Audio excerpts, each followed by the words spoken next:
Welcome to Mind Changers Podcast. I'm your host, Lamar Blakney, and I got my man with me today, Mr. Reds himself. Come on, buddy.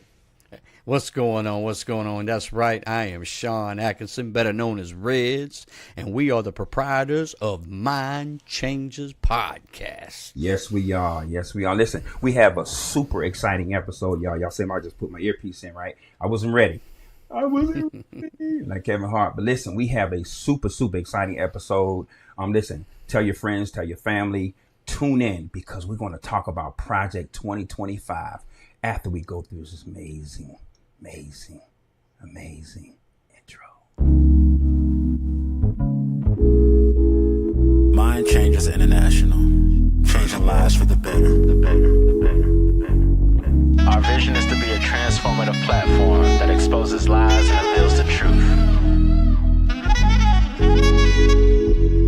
Mind Changers International, we on a mission, masking the falsehoods with every new edition. We're here to enlighten your mind with this vibration, expose the lies, speaking truth, normal conversations. Mind Changers International, we on a mission, masking the falsehoods. Welcome to Mind Changers International. I'm your host, Lamar Blakney, and I got my buddy with me today, Mr. Shann Atkinson. Hey, what's up? What's up, everybody? What's up? How you doing, Lamar? How you doing? Man, I'm doing good. Yeah, man, we got a really good exciting episode that's rocking with you today. All right. Always a pleasure to rock with you. Come on, y'all. Yeah. Shann, how did your day go, my friend? Oh, it was crazy. It was crazy, especially with all the tropical storm Debbie that came rolling through. Man, it got kind of hairy there for a while here in North Carolina. Yeah, listen, we lost a life in Wilson, North Carolina. So listen, yes, we did. Condolences go out to the family member who lost his life in our tornado that touched down in Wilson, North Carolina today. Yes. So let's have a moment of silence for that young man.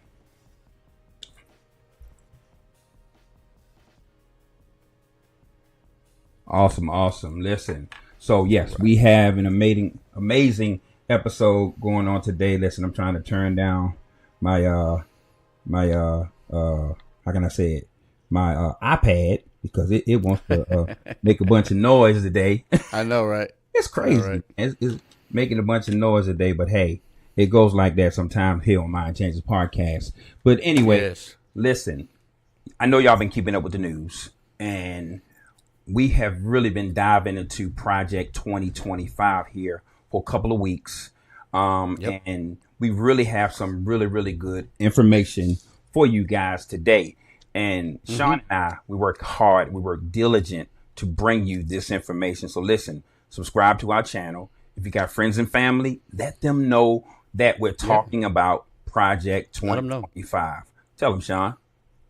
Yeah, man, let them know, man. Project 2025 is aimed to completely rewrite the government that we currently are under right now, to become a dictatorship and to bring back white supremacy, plain and simple. Yes. And Shann, you mentioned a couple of episodes when we talked about Nazi Germany. And so I did some research I could bring you guys some information on what Shann was talking about. Because when you first said it, I was like, wow, Nazi Germany. I remember Hitler. I remember, how they created the anti-Semitic movement to destroy the Jews. And so, this is what I came up with. After World War I, Germany was forced to sign an armistice and accept harsh terms because they fought poorly in the war. And so by them fearing a communist revolution, the main political parties of Germany got together and they formed an alliance. And that alliance was established to suppress the uprising because the people were acting crazy. They were mad because they lost the war. And then they established what's called the Weimar Republic. And so, and one of those governmental tasks was to implement a peace treaty. They wanted to put in place a peace treaty, which further weakened Germans' already struggling economy. So So the German nationalists and some of the veterans saw this as a big humiliation. I mean, they was humiliated. They was frustrated because they lost this war. And so falsely believing that the army could have won this war, but they said we would have won it if the protesters hadn't intervened. So they figured it was protesters intervened, traitors. And so Hitler, with his extreme anti-Semitic views, was able to capitalize on the sentiment. So what happened was they ended up throwing him in jail for treason, right? Right. So when they throw him in jail for treason, he spent a year in jail, right? Right. After he gets out, he joined a small, nationalist political party, and because he was very charismatic when he, would speak, and so he decided to get into the election. He decided to go for the election. I've been arrested for 1 year. Now I'm going to come back and I'm going to see if I can bring the Nazi party together and win this election. Well, unfortunately, he lost the election. But guess what? He got 36% of the votes. And so they brought in the president he was a hero, Hindenburg. I think I'm saying his name right. He became president. And so the people started uproaring again. They started going crazy. But because of the 1929 depression, Germany was going through some trials. United States pulled back their loans. They were struggling. And then Hitler, he hated the fact that the Jews, they were doing okay. They wasn't prospering all that well, but he created this propaganda that it was because of them. Just like they talk about black folks is because of the black folks. They felt like it was because of them. And so what happened was the party of the president says, you know what? Since Hitler has gotten 36% of the votes, let's bring him in as chancellor. So they bring Hitler in as chancellor, and Hitler started, watching everything that was going on. And then the uprising kept coming, getting worse and worse and worse. So they said, you know what? What if we allow him to handle these people, because they was his people, and they gave him power for 1 day, and then he overthrew their democracy, and that was a modern day Project 2025. He overthrew their democracy, overthrew the government, and became a dictator, and created his anti-Semitic laws to imprison and destroy the Jews. So guess what? That is almost a mirror of what is about to happen to us if we allow Project 2025 to see the light of day. Absolutely. And so they created the parliamentary their parliamentary representation grew over that time with Hitler serving as president. Right.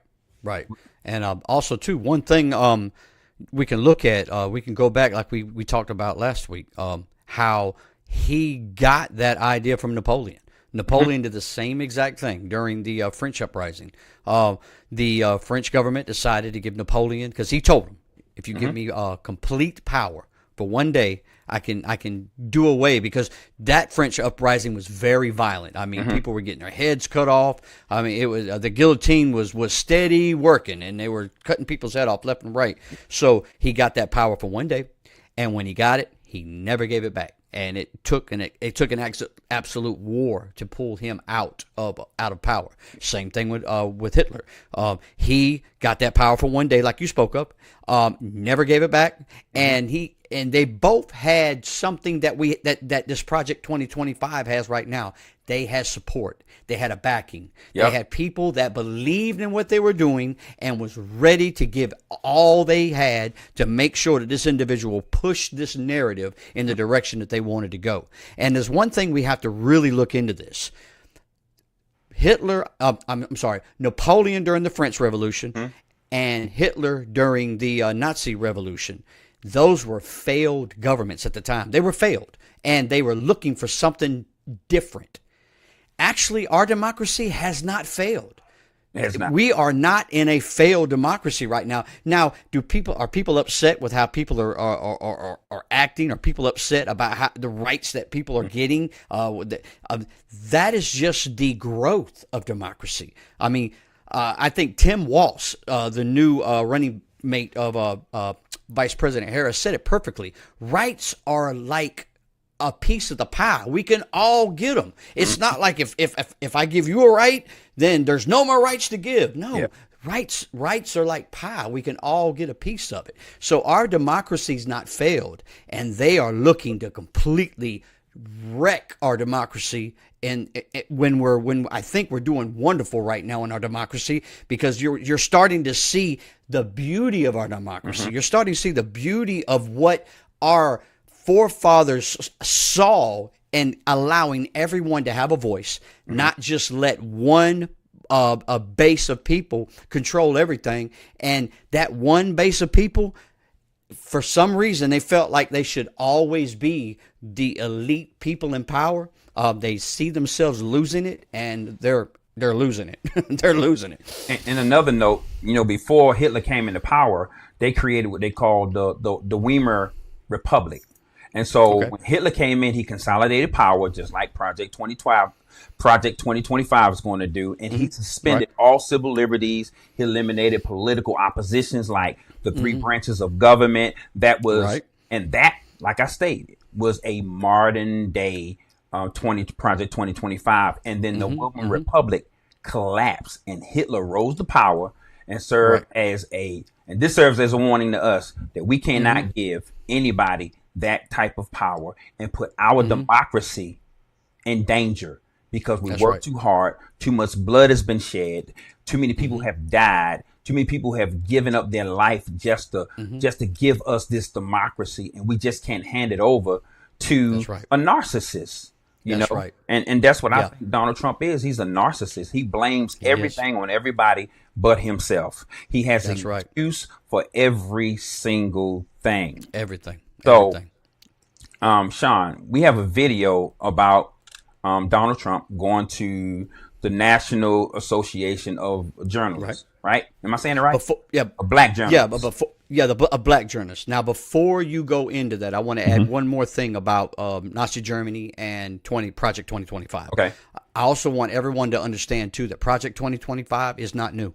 It's 50 years in the making. And there's a lot of stuff that we have to understand, that when Nazi Germany was dissolved, we got a lot of those people over here in this country. We absolutely fleeced that government and brought in their scientists. We brought in their thinkers. We brought in their doctors. We brought in their military minds. They left Nazi Germany, came to America, and that idea of thinking infected our democracy. It's infected our democracy for the last 60, 70 years. So I want everybody to understand, Project 2025 is nothing new. It has been in the works for the last 50 years, and a lot of the inspiration of what Nazi Germany did has crept into what this is. Yeah, and Shann, it started right after the Reagan administration. That's when it's hard to believe that it's been 50 years since the Reagan administration. So it started during the Reagan administration. Well, it's been less than 50 years, but around that time, that's when they started, putting this plan together. So it's not old. Yeah, that's when they broke their teeth. That's when they really broke their teeth. Yeah, it's not old at all. So, Shann, you finished with your thought? Yes, sir. Go ahead with the video. So listen, we're going to go to this video where Donald Trump is at the National Association for Black Journalists, and those girls ripped him a new one. They really did. So listen, I want y'all to check this out. Yeah. Time. I want to start by addressing the elephant in the room, sir. A lot of people did not think it was appropriate for you to be here today. You have pushed false claims about some of your rivals, from Nikki Haley to former President Barack Obama, saying that they were not born in the United States, which is not true. You have told 4 congresswomen of color who were American citizens to go back to where they came from. You have used words like animal and rabid to describe black district attorneys. You've attacked black journalists, calling them a loser, saying the questions that they ask are, quote, stupid and racist. You've had dinner with a white supremacist at your Mar-a-Lago resort. So my question, sir, now that you are asking black supporters to vote for you, why should black voters trust you after you have used language like that? Well, first of all, I don't think I've ever been asked a question so in such a horrible manner? First question. Oh, my God. You don't even say, hello, how are you?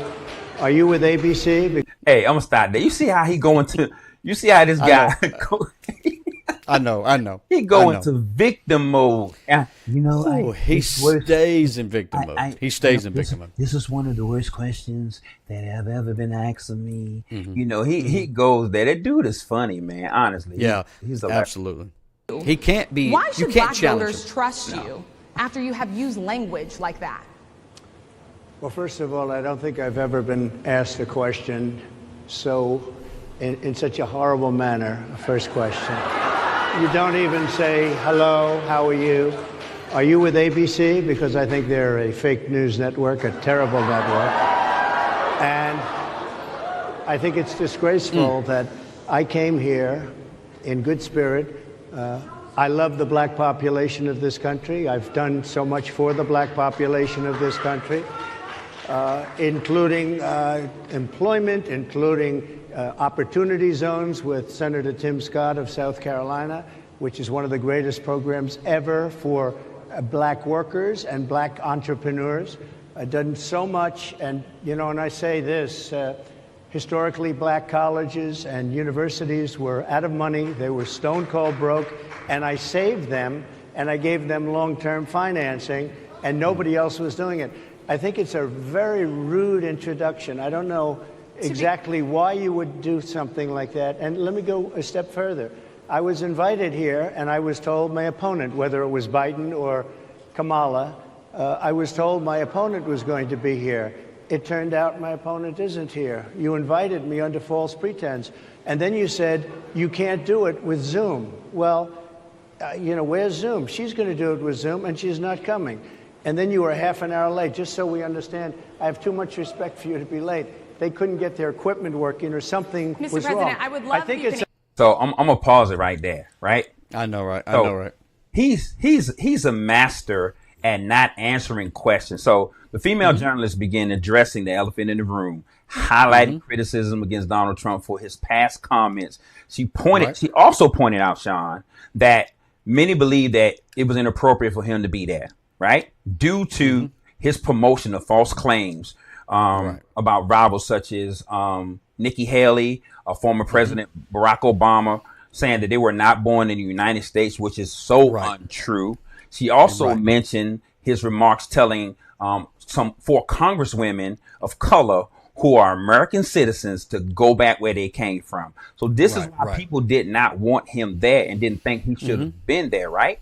And so, additionally, she noted his use of derogatory terms like animal and rabbit. She described, as he described black attorneys, and his attack on journalists, labeling them losers. Whenever they don't say what he wanted to say or ask the question he wanted, he labeled them losers, stupid.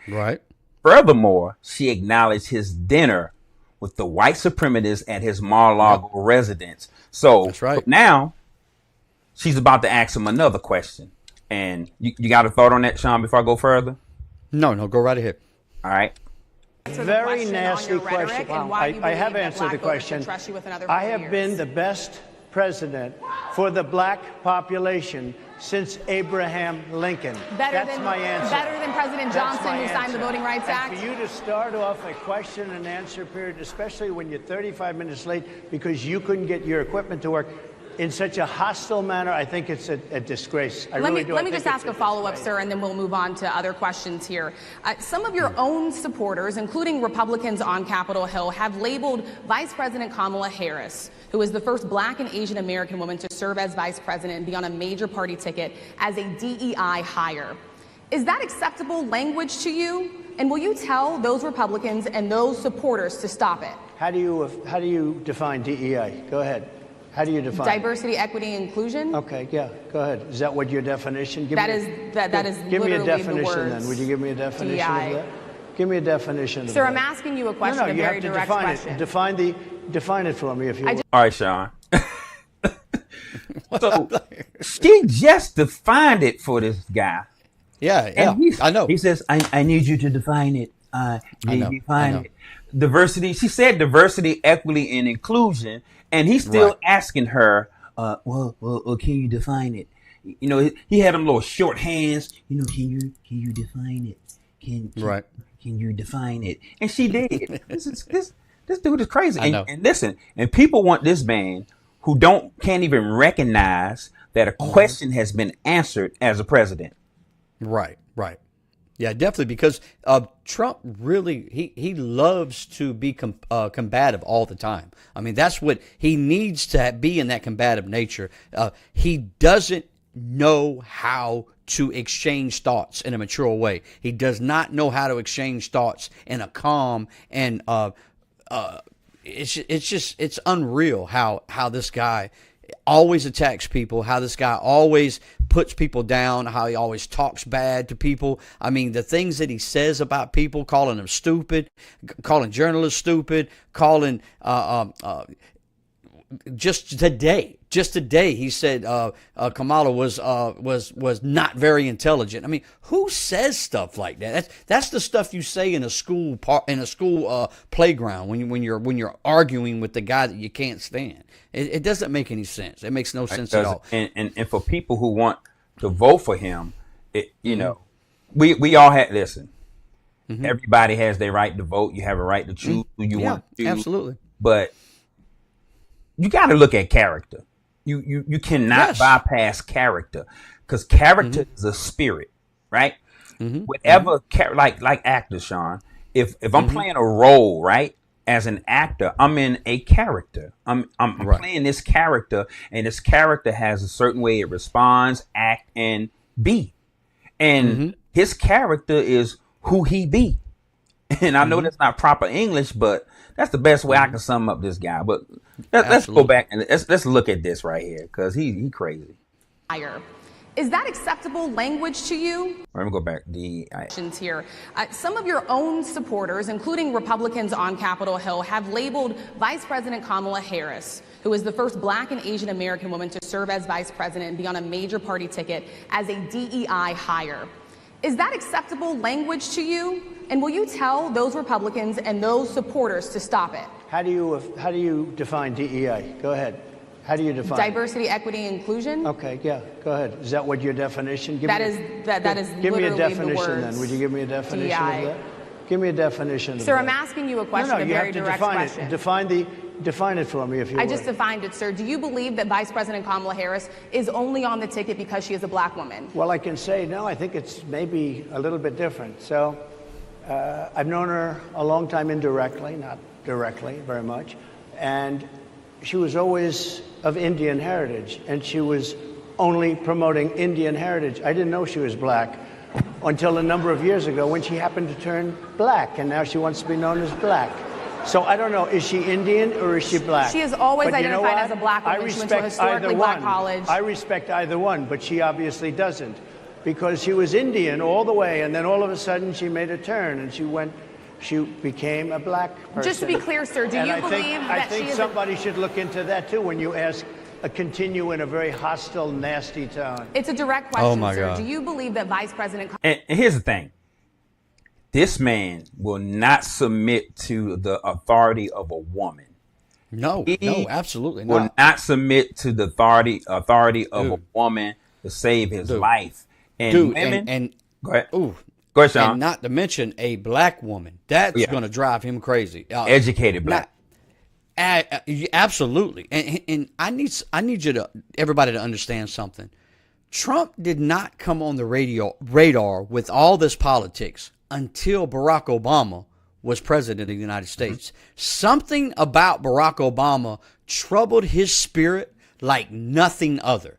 I mean, this guy was quiet. He just went about doing his business. Everybody seemed to love him. I mean, everybody knew what he was. We've all known what Trump has been for his entire life. It's never been a secret about this guy. Yeah. It's not like he has skeletons in his closets that just fell out over the last, 4 to 8 years. We all knew what Trump was. And but all of a sudden, after Barack Obama's second term in the White House, something about that man in the White House troubled his spirit like nothing other, and he went on a offensive and attacked this man, attacked this character. Like we just said, he wasn't born here, this, that, and everything else. And everybody on the conservative side that could not stand the fact that they could not keep him out of the White House decided to make this joker right here, right there, that orange crazy knucklehead right there, to make him their mascot. Plain and simple. Not their leader, their mascot. Because they said there's no way this man could be president of the United States. We're smarter than that to know that this man would never be in the president of the United States. But it happened. He became the president of the United States, shocked the world, shocked him as well. He also didn't believe he would win the presidency.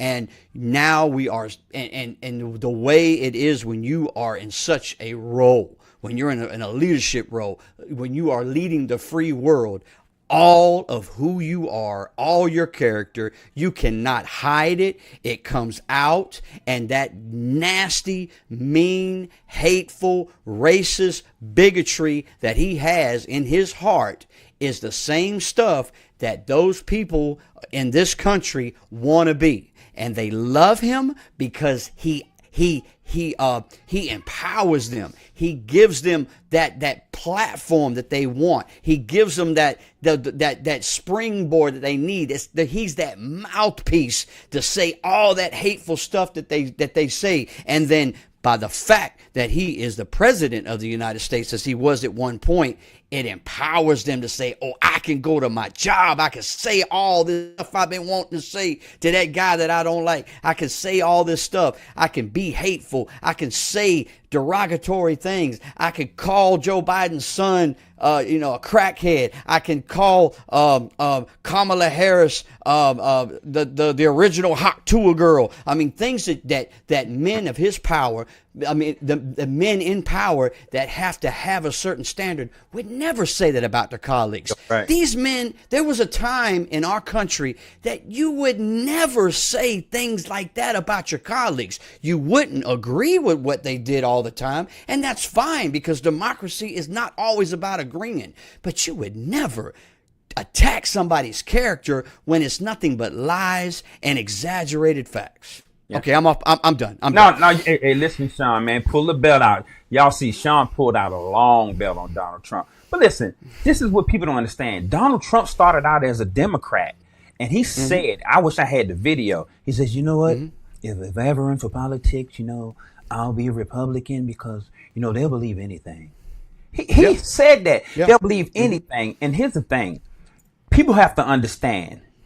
Donald Trump, you got to know what he's made out of. The stock that runs through his veins, stock that runs through his veins is pure racism. Listen, this man have had more businesses. Put it like this. If he was an author, all of his books would end in chapter 11.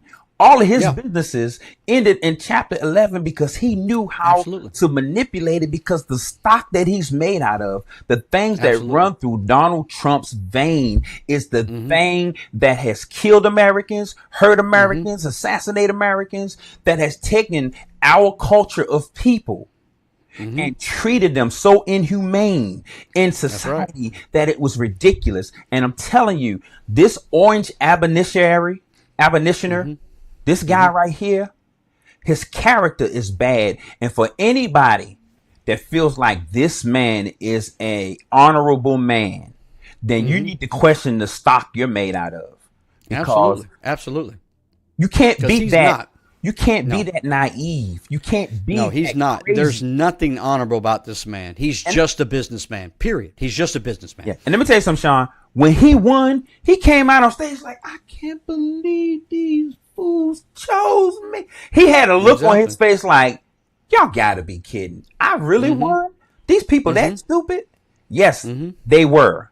They were that stupid. And listen, if you voted for Donald Trump, that was your preference, right? But I'm talking about character. Let's get back to this video. One more thing. Go ahead. One more thing. If you voted for Donald Trump the first time, shame on us all. Because could you have possibly not known what you were getting into? I will give you the benefit of the doubt. But if you voted for a second time, shame on you. Because you knew exactly what this man was. There was no questioning what he was after that. Okay, go ahead. only promoting Indian heritage. I didn't know she was black until a number of years ago when she happened to turn black, and now she wants to be known as black. So I don't know, is she Indian or is she black? She has always But you know identified what? as a black woman. I She went to a respect historically either black one. college. I respect either one, but she obviously doesn't, because she was Indian all the way, and then all of a sudden she made a turn and she became a black person. Just to be clear, sir, do And you I believe think, that I think she is somebody should look into that too when you ask continue in a very hostile, nasty tone. It's a direct question, sir. Do you believe that Vice President Kamala Harris is a DEI hire, as some I Republicans really have don't said? know. I mean, I really don't know. Could be. There are some, and there are plenty. I know this lady right over there, Harris, is a fantastic person who just interviewed me at length. And we had a great interview, I think, and I heard you got very good ratings on that Well, interview. you told me it was the longest one of your life, so we had a good discussion. Look, I want to talk about why you're here today.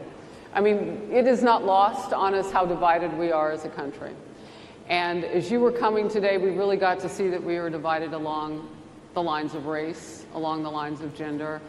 And there is this question of, in this moment where we are, why come here? What is your message today?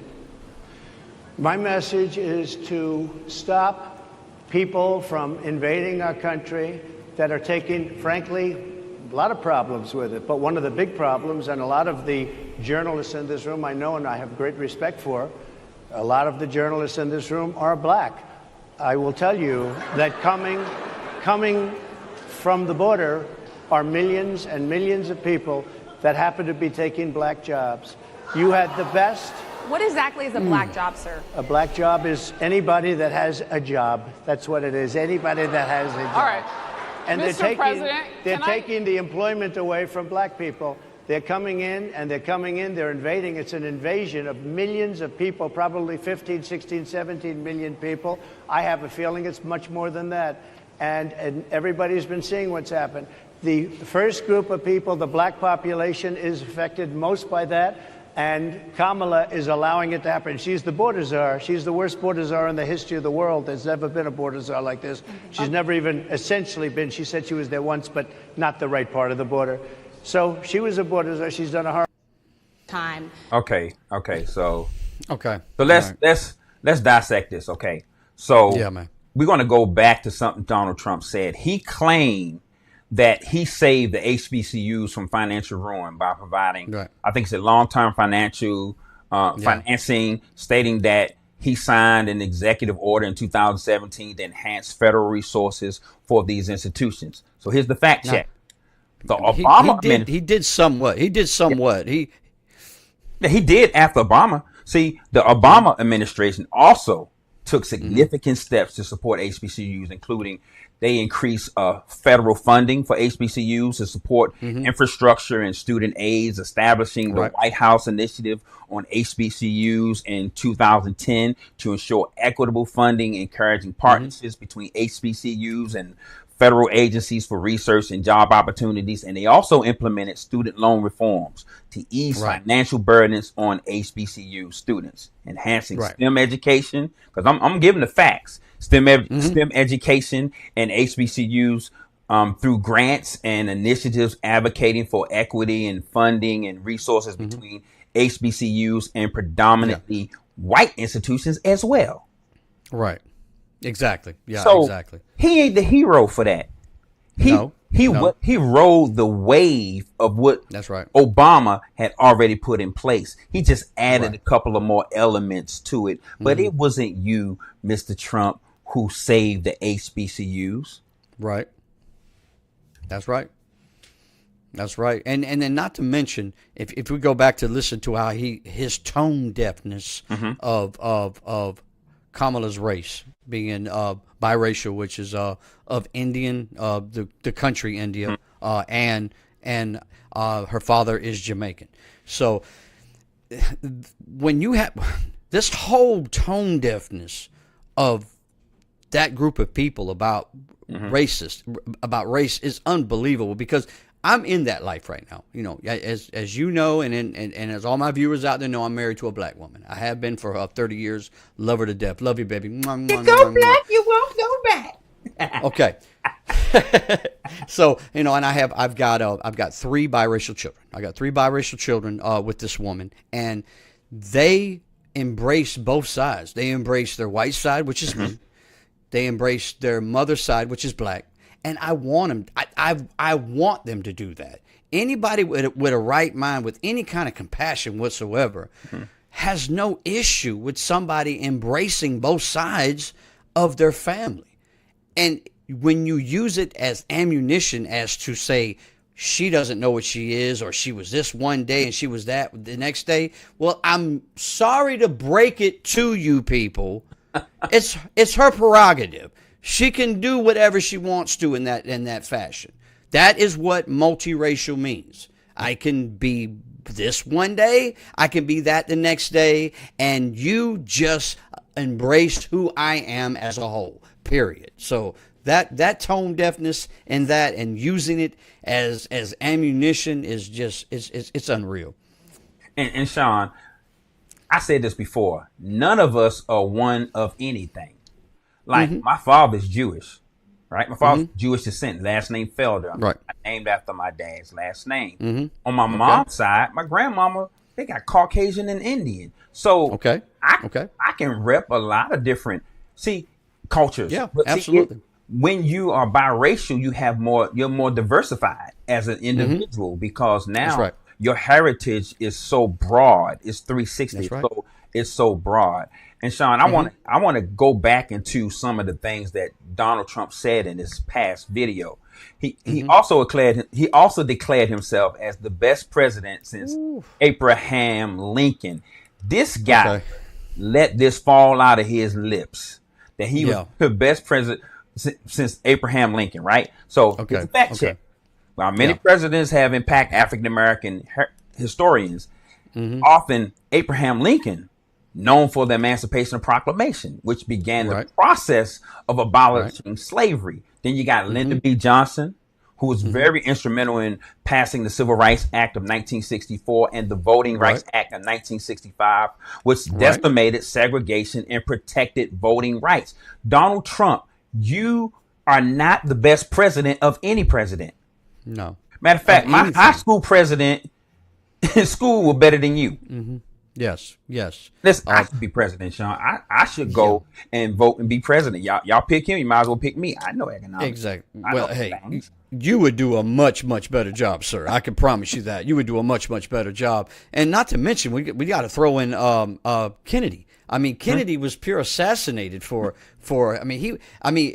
you talk to anybody of that era, and I've talked to quite a few people, if you talked about anybody in that era, they loved Kennedy because he genuinely wanted to help. He genuinely wanted to help the African American community, and he took a bullet for it. He took a bullet for wanting to do that. Yeah, and so that video we showed y'all was so packed with information, and we want to dive into what we just presented to you all. And so, Shann, the journalist noted that some of Trump's supporters labeled Vice President Kamala Harris as a DEI, right? Right. And she asked if that language was acceptable, right? So Trump deflected, answering that question to define, kept asking the lady to define DEI, right? And she correctly explained it. She explained what a DEI is, but despite her explanation, Trump continued to ask her to define it, never answering her initial question. So this is what he do whenever he's in a debate. He don't answer questions. His tactic is to just ramble off at the mouth. That's what he do. That's what he ramble off. Well, Kamala, he'll find something else to divert from being a part of the debate. And so that's a distraction. Now, it's a technique, but it's a distraction because now the viewers are paying attention to him. He always want the attention on himself, right? That's right. Always want the attention on himself. And then the journalist asks if he believed the only reason that Kamala Harris is on the ticket is because she is black, right? Right. She asked him that. So once again, Trump claimed to her indirectly stating that she was black, she was Asian, this and that, all the heritage and all of that. None of that matter. Brother, I can't call him brother. Dumb dog, you don't answer questions. Yeah. You don't answer questions. Mm-hmm. And so that video, Shann, is so loaded with information that can really break this man down like a fraction and break him down, like simplify him, because he's simple. It's easy to simplify him.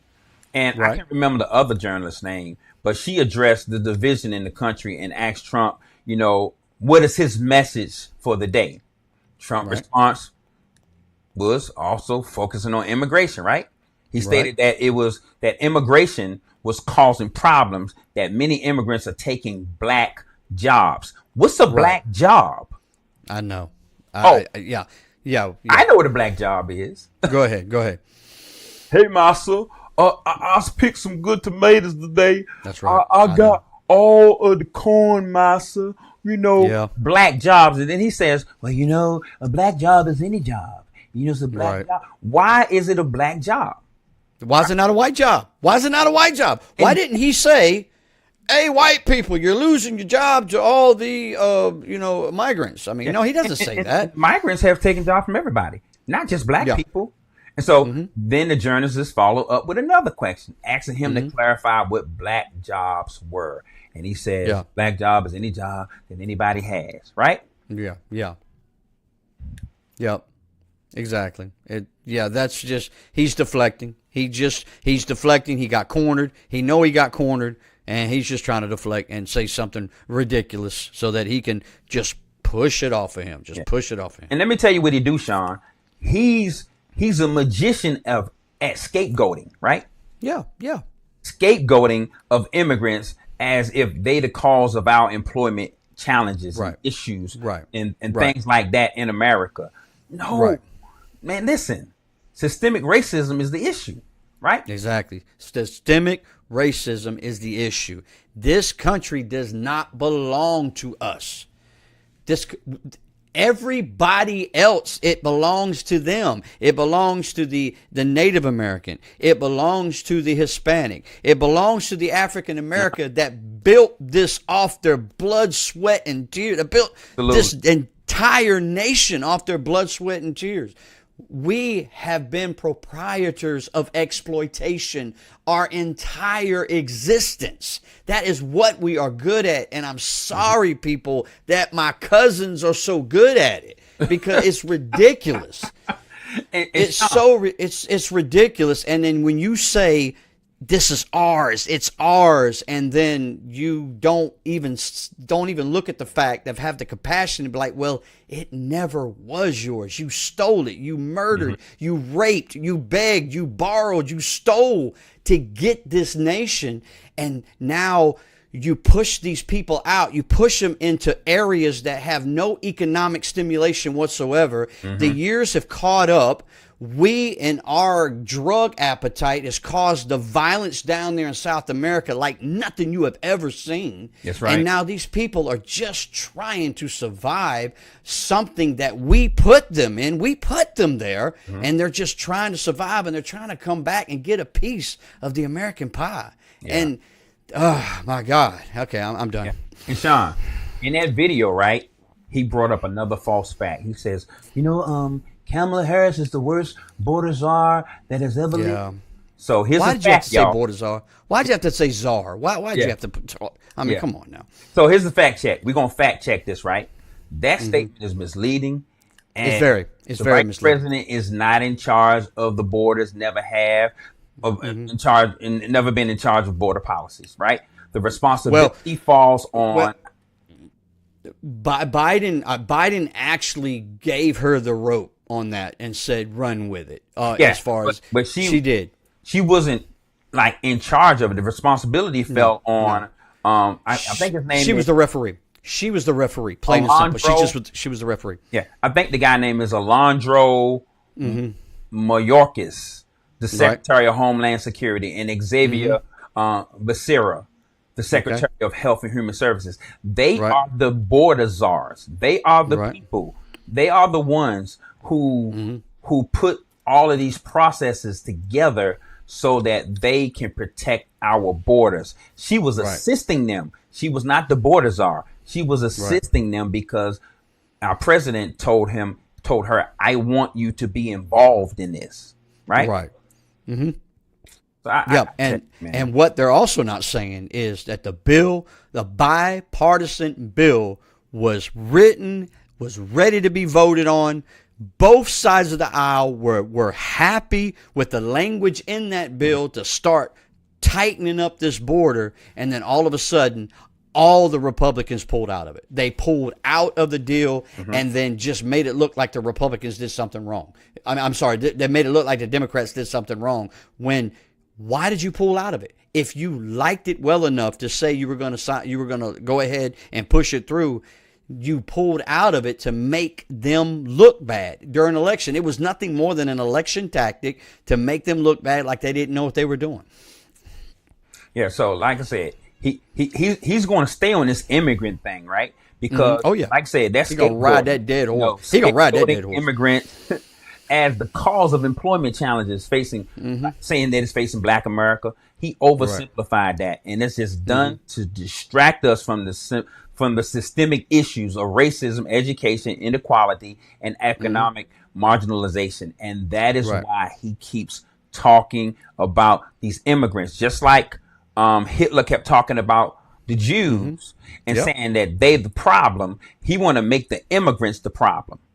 Right. And then y'all want to take this man and give him power that no man in the United States history has ever had with Project 2025. And guess what? Here's the crazy thing. Some of y'all listening to me right now won't pick up the book and read through it. Matter of fact, you won't even go on YouTube and listen. You don't even have to read. Then we're bringing information to you. Listen, share this with family and friends. We're trying. No, we're not. We're not trying. We are educating you all on what we've learned. We don't know everything, but we're educating you all on what we have learned concerning the Heritage Foundation plot to undermine our democracy and to put this redhead guy in there. Why would a young white guy want to kill him? He read Project 2025 and it scared him. Right. It scared him. I can see that. It scared him. He was like, man, I can't let this guy do this. Is that right? No, it's not right. No, it's not right. Ever. It's not. Listen, people, America, we're telling y'all, pick up that book. It is a huge book. It took them 50 years to create this plot. It's equivalent to a track runner starting out in 4th grade as a track runner. And that track runner trained all the way up to high school to get into Olympics to run a 9-second race. That's right. They did this for 50 years so they can run a 3-month race to the presidency so they can take your children, my children, all our children, make them go into the military, cause them to take the ASVAB test, destroy our democracy, put all of the executive branch, legislative, judicial branch, put all of these powers of regulation. See, he doesn't like regulation. He wants to deregulate everything. He wants to control the media. He wants to control Social Security. He wants to control the FTC, the FCC, the FDA, the CDC. He wants to control police officers. He wants to control everything. This man is nothing more than a walking demon to me because he's evil in every facet of the word evil. Okay. Anybody who wants that kind of power has a plan that don't involve his family. Yeah, absolutely. A lot of his plan, and the way I view, this is the way I view Trump. Trump only wants to get rich. That's all he wants to do. I can see him winning if he were to win this presidency. He's already rich. No. I can see him if he won. God forbid if he won. I could see him laying back, playing golf all day, allowing the Heritage Foundation to run this country, and that he thinks he can make a couple of $1 billion off of the Heritage Foundation running this country. There's something very, very important I need you guys to understand. Hitler did what he did. He went after the Jews because they were the richest. They were the richest group of people without their own sovereign country. They were easy prey to go after. Mm-hmm. They had tons of wealth. And all their money was in the Swiss bank accounts. He actually went after them to exploit their wealth so that he could build his war machine. Plain and simple. Now I want you to see the parallel here right now. Him saying that he wants to deport 1 million migrants a month.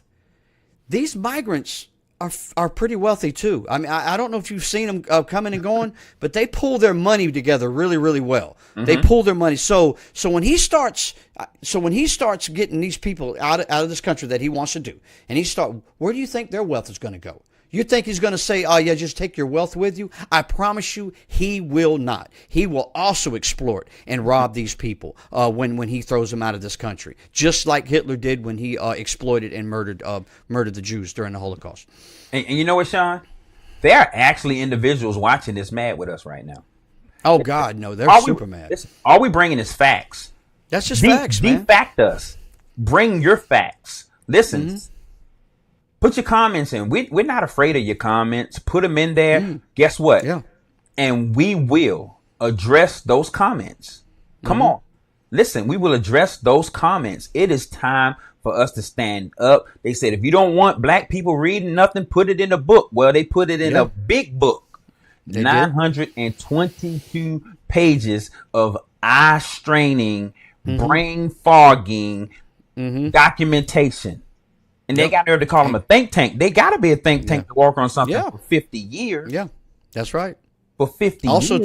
Also, too, I want everybody to know there's a lot of black people that are reading this book right now. Yeah. So that misconception of putting it in a book and black people won't read it, no, that's false. There's a lot of really intelligent black people out there dissecting this book right now. Well, I hope so. I really, really hope so. Our show is not to offend nobody. Listen, I'm just passionate. I'm not arrogant. I'm just passionate because I want to live. I want to be an old man. I want to see my kids, right? That's right. I don't want them under a system of rulership that we have no opinion. We have nothing. They take Social Security up so high, you might live a year to get it. Yeah. They're going to rate. Y'all got to listen. Please subscribe to this channel. Shann, we got another video, man. I'm seeing how much time we got. We got a little bit of time. Hey, man. We ain't got nowhere to be. Huh? No, we ain't got nowhere to be. We ain't got nowhere to be. This is our podcast. We can make it as long as we want to make it. Come on, people. Let's do this. Yes. And listen, guess what? You know what I love about it, Shann? It is our podcast. And it is our voice. And listen, if you don't like what we say, create a podcast. Hey, I'll look at it. I'll watch it. Let's go to this next video. Tonight on The Readout. And again, Christians, get out and vote just this time. You won't have to do it anymore. 4 more years, you know what? It'll be fixed. It'll be fine. You won't have to vote anymore, my beautiful Christians. I love you, Christians. I'm a Christian. I love you. Get out. You got to get out and vote. In 4 years, you don't have to vote again. We'll have it fixed so good you're not going to have to vote. Do you believe if Donald Trump were elected next year that he would try to stay in office beyond a second term? That he would never leave office? There's no question. You think he would try to stay in power forever? Absolutely. Yeah. The stakes could not be higher. Trump says if he wins, you won't have to vote anymore. Tonight, we are laying out the dangers of Project 2025, the manifesto that would give him that authoritarian power, limit your rights, and force you and your family to change the way you live your life. Now, listen, y'all. Yeah. We're diving into some critical issues surrounding our upcoming election, right? Yes. And the potential implications of Project 2025. The urgency to vote cannot be overstated, especially for those who value democracy and individual rights. So first, let's address the notion that if certain individuals are elected, right? Certain individuals are elected, or a certain individual is elected. Citizens may, he said something. So he said, well, Christians, I love Christians. I want you to go out and vote Christians. And if you vote now, in 4 more years, you won't have to vote because it'll be fixed. This guy ain't hiding nothing, Sean. No, he's not. He's not hiding nothing. And see, nothing. Y'all gotta understand, citizens will not have to vote anymore because, like you said, it will be fixed. It's a dictatorship. It's a dictatorship. This statement is deeply concerning. It is. It undermines the very foundation of our democracy system. The right to vote is a cornerstone of our freedom. And any suggestion that it is that we shouldn't have to vote again, is alarming. It is alarming. It is alarming. His entire running platform has been how he was cheated out of an election. And that is completely a lie. The courts told him, stop telling that lie. They got sued for God knows how much money over that lie that the election was stolen from him. And now he's telling his constituents, I'm going to steal the election. Yeah. What kind of crazy stuff is that? And not only that, Sean, he was like, I don't need any more votes. You don't have to vote anymore. We've already won. I've got enough votes. He has 7 certifiers in 7 swing states that I believe is going to act up when it comes time for us to count these votes. And in this video, Sean, the lady asked her, if Donald Trump wins, do you think he will want to stay in power? The idea that a leader may attempt to stay in power beyond their term, listen, America, that raises significant questions about the health of our democracy. Absolutely. History has shown this, right? The dangers of an authoritarianism and potential for a leader to cling to power indefinitely is a threat we must take serious. We must take this serious. The stakes are higher than ever before. If we allow such actions to go unchecked, we risk losing the fundamental rights that God gave us on this earth and in the United States. That's right. This is why we're doing this. Something to you. I want to read something to you, going off of what you said about the local election officials. Just 2 days ago, Georgia gave local officials significant new powers over the certification of election results. All right, a move that could delay or derail future post-election certifying processes.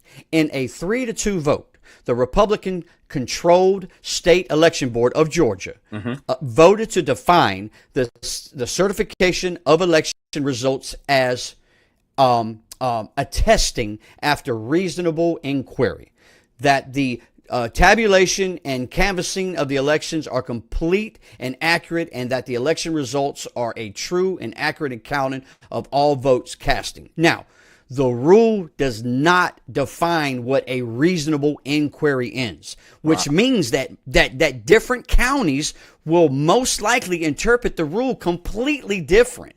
It's expected to allow county election boards to request information and potentially delay or block certifications of results when they see fit, and the resulting delay could block the timely reporting of election results in the state. Now, this has just been passed in Georgia, and just like you said, there's six other states that are working to pass it before the election, so they can delay the vote, and then he can get in there and do God knows what. Listen, America, listen. Project 2025 has been described as a manifesto for consolidating power. This agenda, listen to me, poses real danger, not false danger, real danger, as it could limit our rights and force families to adapt to a new, a new way of living. It is crucial for our listeners. Listen, we're telling y'all something. It is crucial for y'all to understand what it means for this personal freedom that we have now and for the fabric of our society. That's right. So as we navigate this conversation, we urge everyone to engage in a discussion about the importance of voting and protecting our democracy values. Each vote is powerful tool for us to change the narrative of what is trying to be painted. We must use our safeguards for our future. We must do it. We got to come together. We got to educate ourselves. And that's what we're trying to do in this podcast. Educate ourselves and about how we can overcome this pressing issue so that our voices get heard.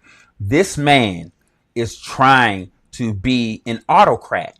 He doesn't want to leave the White House when he get in there. I don't know what else to tell you. I don't know what else we can say to you. I don't know what else we can put on paper. You know, it's written down. The Heritage Foundation and Donald Trump has a master plan that's going to destroy everybody. And they don't realize how it's going to affect them. Okay, how much money you got? If you ain't got no store to go buy no food, what you going to do? You're going to be just like us in the field trying to get something to eat. And I'm telling y'all, I'm telling you this. I'm not just up here talking. I'm talking for my grandchildren. I'm talking for my grandchildren's children. I'm talking about kids I ain't going to never see that's connected to my bloodline. If you want to dismiss this, if you want to be so dismissive that you just like Donald Trump and you think they're going to take our guns, listen, a lot of people don't want to vote for Democrats because they're afraid that they're going to take our guns. First of all, that's an amendment right.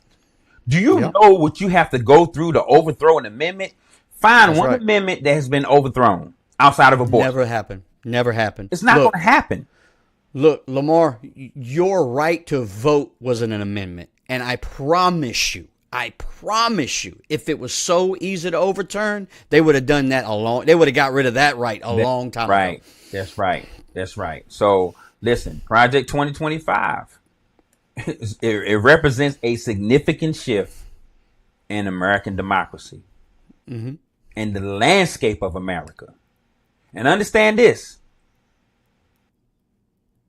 If you allow this man to get in power, right?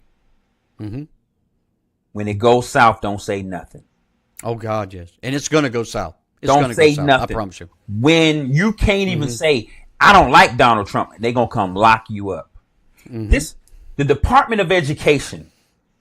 I mean, we got more video. I don't want to get ahead of our videos, but this thing is real.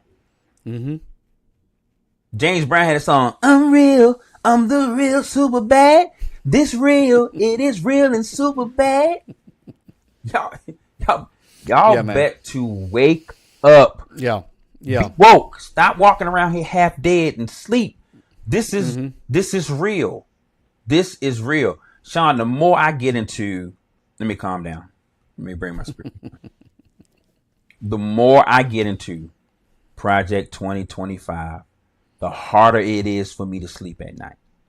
I have not been sleeping well since we've been doing the podcast on Project 2025. I can see that. Now I'm going to talk to our spiritual leaders. Yes. Teaching the Bible is the greatest thing that we can do. Yes. Right?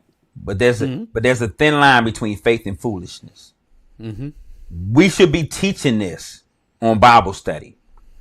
We should be teaching this to our congregation. We got 3 months and a lot can happen in those 3 months. I'm challenging all spiritual leaders to at least have the conversation with your congregation. Let them know whoever they're going to vote for. Listen, if you read the whole book, and I'm going to be straight up, Shann. If you read Project 2025, all 922 pages, and you agree with it, I'm not going to be mad with you if you vote for it. I'm not going to have a problem in the world if you vote for it. But I am going to have a problem if you didn't read it and you voted. Yeah, definitely. Because you about to slide down a razor blade and land in Alcohol River messing with that. Man, it's and here's the thing, Shann. The people who wrote, they proud of it. Man, they walking around with their chest out. Yeah. Like, man, this is the greatest plan. Because this is what they want to do, y'all. They want to get rid of all of the immigrants, however you want to call them. They want to get rid of them. But they are the stock that makes up America. Okay. They are the stock. It's like if you look in the forest, right? Mm-hmm. Everything in the forest has a purpose. Okay. The tiger has to eat a certain animal.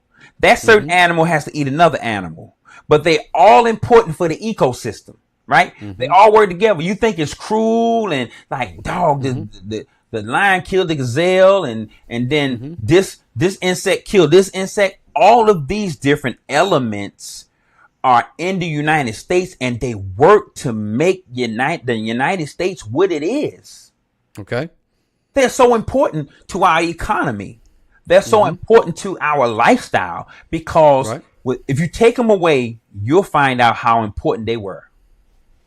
And here's the thing, Sean. Let me say this right quick.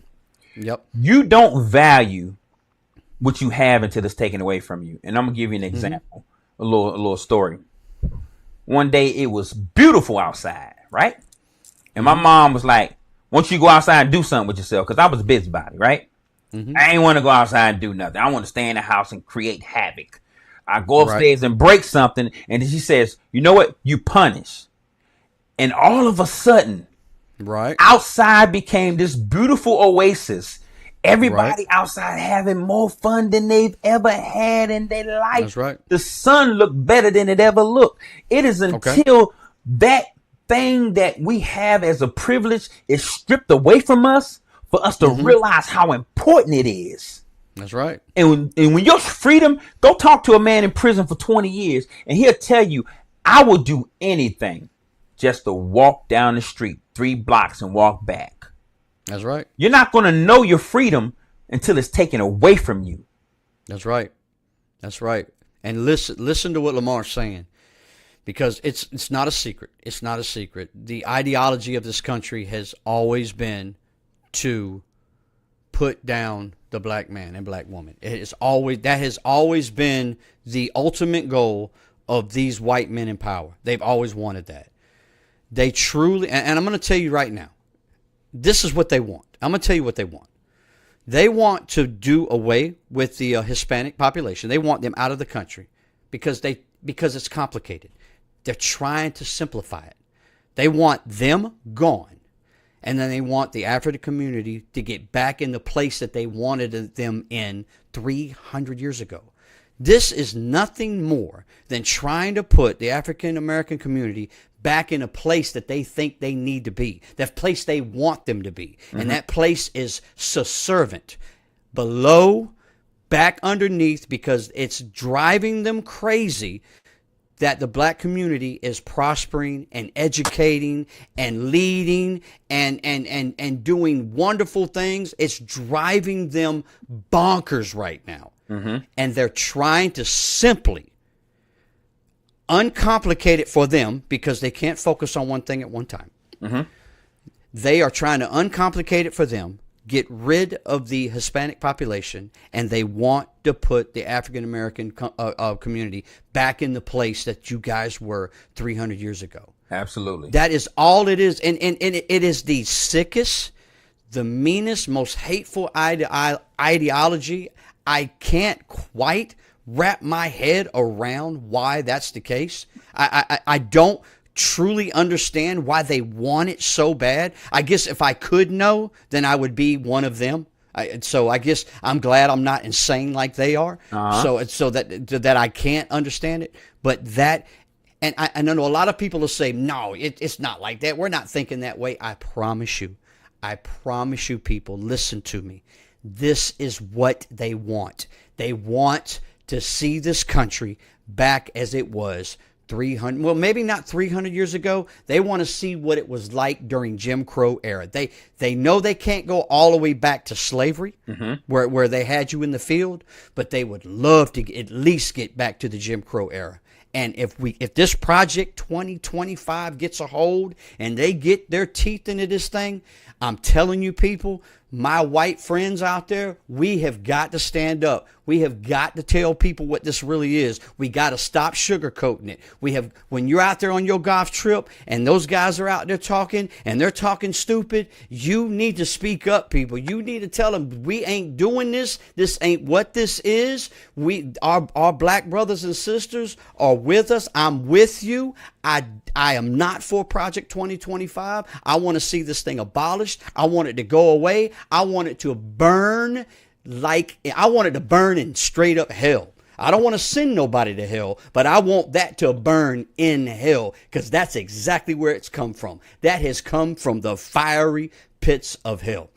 And Shann, we have our our people say, you know what? God is in control of everything. Listen, hear what I'm saying. When I go to the book of Genesis, Shann, in the book of Genesis, he says, I've given man dominion over, and he lists a whole lot of things he's given man dominion over. People say the devil made me do it. Well, I ain't seen him in prison yet. People saying, all these different things. Let me tell you something. Nothing happens on earth without a person contributing to it. Now, does God does things supernatural? Do the Holy Spirit do supernatural moves? Absolutely. But to say, you know what? God is in control. Yes, he is, through us, because he's in us. That's right. He's in control if we take control. And take control. Because he's in us, we have to be the God that makes it happen. I'm telling you. We have to. You just can't pray this out. You can't pray it out. The Bible says faith without works to be the catalyst. Is dead, and you're going to have to put work in on this. People, we got to get people at the polls. We got to get people to vote. And if it's somebody who want to vote for Donald Trump, sit down and have a conversation with them and just lay it out.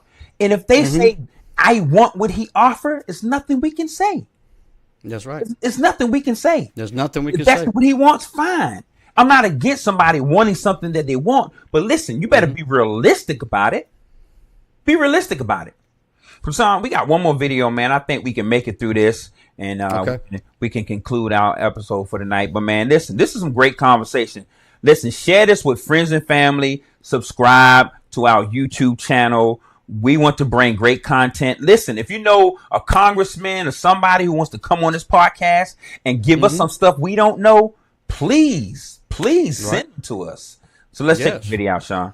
This is very deep. American democratic experiment in modern times. And it's called Project 2025. With just 99 days till Election Day, and with voting starting a lot sooner than that in some states like Pennsylvania, where early voting begins in September, it is imperative that every American understand what Project 2025 is about and how it would affect every single one of us if it was ever enacted. Tonight is just the first of many nights where we will dig into this dangerous plan. And I really want you to listen, learn, take notes, and share it with everyone you know. And if you look on your screen, you'll notice that QR code where you can find our segments on Project 2025 so you can share them. So let's start with the basics. This is the 922-page MAGA manifesto. We printed the whole thing out, and it's brought to you by one of the most conservative D.C. think tanks. I'm going to stop it right there, Shann. Brother, do you see how big that manuscript is? That's about, it looked like she got about 10 books, right? Yep. People, the concentration of power, the core of Project 2025, the core of it, the core of it suggests an expansion of power for Republican presidents to effectively centralize authority in a single office. This undermines the democratic principles and checks and balances that are vital for a healthy democracy. Come on. Yep. Let me take this back a little bit, because y'all got to see this. If this don't make you want to go read or go to YouTube and listen to it, listen, I have it on ebooks. I'll listen to it. If you don't want to read, you can listen. Faith come by hearing the word of God. Well, guess what? Knowledge come by hearing the word of something. They can teach you something. Like Brandon said, first of all, you need to grab a book. You better read. About to do something to us. Yes. So let's start with the basics. This is the 922-page MAGA manifesto. We printed the whole thing out, and it's brought to you by one of the most conservative D.C. think tanks, the Heritage Foundation. This is the culmination of nearly 50 years of work that began during the Reagan administration. Broadly, according to Heritage President Kevin Roberts, this is a Christian nationalist plan to end what he calls the Great Awakening and, quote, rescue our kids, reclaim our culture, revive our economy, and defeat the anti-American left at home and abroad.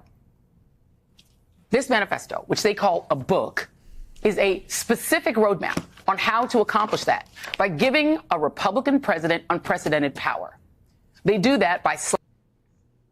Now, listen. Everything she said, Shann, such concentration of power, brother, it risks, listen to me, people, creating an environment where dissent is stifled and the voice of oppositions are marginalized and leads into potential authoritarian governance model. Yeah. Listen, that's right. This is basically Christian nationalism gone wrong. The project is described as a Christian nationalism plan. That's what she said. A Christian nationalism plan, which poses a direct, y'all catching my speech impairment, a direct threat to circular foundation of the United States by promoting specific religious ideology as the basis for governance. It alienates us as Christians, as people. That's right. It's wrong. That's right. It's going to affect American society. Listen, that's right. I'm telling y'all, this can lead to discriminatory policies and further polarizing culture and religious groups. I'm telling you, if we don't wake up and if we don't get a hold of this, Shann, everything we're saying is in vain. Yeah, is in vain. Martin Luther King, what he did is in vain. Malcolm X, what he did was in vain. All of these leaders that even what Lincoln did, signed an Emancipation Proclamation, all this stuff is for nothing. All it's going to cause, all this plan is going to do is divide people and cause cultural and social division. That's what it's going to do. And also too, something really, really important. This is just going to be the start of it. The language in this Project 2025 is just enough to really to keep from alarming people. When they finally get their foot in the door, they're going to push it even farther. Once the language in this is just to get their teeth in it and completely rip it apart. What comes next is all the wish lists that they want to implement again. All the wish lists. And those wish lists are those things that you're talking about that's going to divide this country, that's going to just trample on human rights. And it's scary, it's dangerous, and it should not happen because it's so important right now that they're having congressional hearings on it. They're bringing these writers in and putting them before congressional hearings to allow them to talk about it. You know what I'm saying? And they're proud of it. They're super proud of it. Yeah, and Shann, this manifesto, listen to me, y'all, it will impose restrictions on our personal freedoms, education, health care, and it will limit our abilities to raise our children according to our values. Our values. That means there's going to be long-term consequences if we enact Project 2025. It will. And not to mention, I read something in there, and they've got silly things in there, like real silly stuff. Like I can't understand why it was written in there. They want to ban a drink called a lemon drop. It's some sort of alcoholic beverage called a lemon drop. You young people might know what it is because I'm not much of a drinker myself. And they want to ban hookah bars. What's a hookah bar? Somebody tell me what a hookah bar is. It's a place where people go smoke. I don't know what's in it, but I guess it's something to make you feel A little higher than what you normally should feel. Oh, okay. Well, those two things have graced themselves in this Project 2025 document, and it to me it's kind of strange that you would even want to write something that in there, but it's full of strange stuff as well as scary stuff. So yeah, you're right. So listen, y'all, I hope y'all enjoyed this information we brought before you today. Mm-hmm. Like I said, we want to bring awareness. This is Mind Changers Podcast. Any subject, we want to change your mindset on that. And we want you guys to go out and educate your family on this. We just want you to, be aware of what's going on. Be aware of what's going on and what's happening in society and why we have to make a mark on everything that's happening. We cannot let this go down like this. So my conclusion is this. It is very vital for every American to understand that the potential ramification of Project 25, we need to engage in informed discussion. We need to educate our children. We need to protect our democracy. We need to make sure that our voices are heard, that they cannot do what they're trying to do. And we're not going to sit down and just lay down on this and die. That's not what we're going to do. We're going to fight like we've always fought. We're going to fight like we've always defended our country. So listen, people, wake up. I hope this information was good.